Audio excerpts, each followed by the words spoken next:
ഇപ്പോൾ അങ്കണവാടി ജീവനക്കാരുടെ സമരം ഉദ്ഘാടനം ചെയ്യുകയാണ് പ്രതിപക്ഷ നേതാവ്. സംരക്ഷിക്കണം, ആ ക്ഷേമനിധിയെ ശക്തിപ്പെടുത്തണം തുടങ്ങിയ കാര്യങ്ങൾ നിങ്ങൾ ആവശ്യമായിട്ട് മുന്നോട്ട് വെച്ചിരിക്കുന്നു.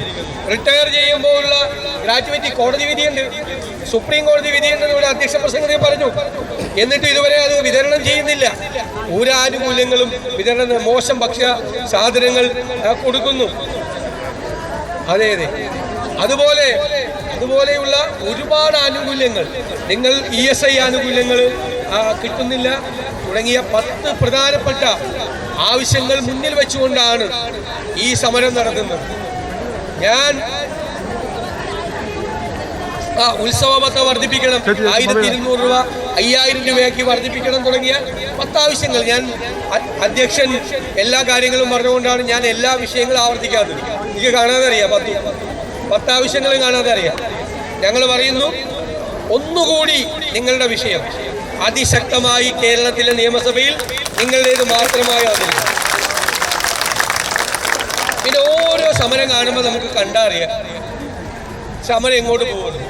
നിങ്ങളുടെ ഈ ആവേശം കണ്ട് ഞാൻ പറയുന്നു, ഈ സമരം വിജയിക്കുക തന്നെ ചെയ്യും. ഒരു സംശയവും, ഈ സമരം വിജയിക്കണം. ഈ സമരം വിജയിക്കുന്നത് അധ്വാനിക്കുന്നവരെ, പ്രയാസപ്പെടുന്നവരെ, കഷ്ടപ്പെടുന്നവർക്ക് ന്യായമായ വേതനവും ആനുകൂല്യവും കൊടുക്കണമെന്നുള്ള ഒരു ന്യായമായ ആവശ്യം മുന്നിൽ വെച്ചുകൊണ്ട് കേരളത്തിലെ സ്ത്രീകൾ നടത്തുന്ന സമരമാണ്. ഈ സമരം ജയിച്ചേ മതിയാവും. ഈ സമരത്തിലൂടെ ഞാൻ നേരത്തെ സൂചിപ്പിച്ചതുപോലെ കേരളത്തിലെ സ്ത്രീ ശക്തി എന്താണ് എന്ന് ഇവിടെ ഇരിക്കുന്നവർക്ക്, ഈ അധികാര കേന്ദ്രങ്ങളിൽ ഇരിക്കുന്നവർക്ക് നമുക്ക് ബോധ്യപ്പെടുത്തി കൊടുക്കണം. ഉറപ്പായിട്ടും നിങ്ങളോടൊപ്പം എല്ലാ കാര്യങ്ങൾക്കും ഞങ്ങളുണ്ടാകും, കൂടെ ഉണ്ടാകും. ഒരു കാര്യത്തിൽ സംശയമില്ല. ഇത് വിജയം നേടുന്നതുവരെ ഈ സമരത്തോടൊപ്പം എല്ലാ തരത്തിലുള്ള പിന്തുണയും ഐക്യ ജനാധിപത്യ മുന്നണിയുടെ, ഇന്ത്യൻ നാഷണൽ കോൺഗ്രസ് മുഴുവൻ പിന്തുണയും നിങ്ങൾക്കുണ്ടാകും എന്ന് ഞാൻ പറയുന്നു. ഞാൻ ഈ അജയ് തറയിലെയും സഹപ്രവർത്തകരെയും നിങ്ങളെല്ലാവരെയും ഞാൻ പ്രത്യേകമായി അഭിനന്ദിക്കുന്നു.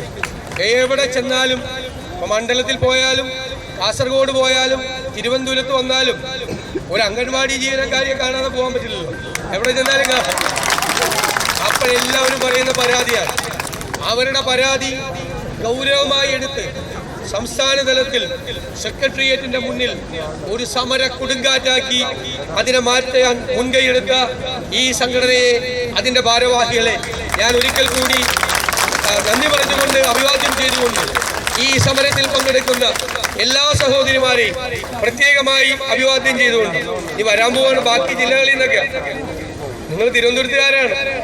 അപ്പോൾ നിങ്ങൾക്കൊരു പ്രത്യേക ശ്രദ്ധ സമരത്തിൽ നിങ്ങളുടെ ഭാഗത്തു നിന്നും ഉണ്ടാവും.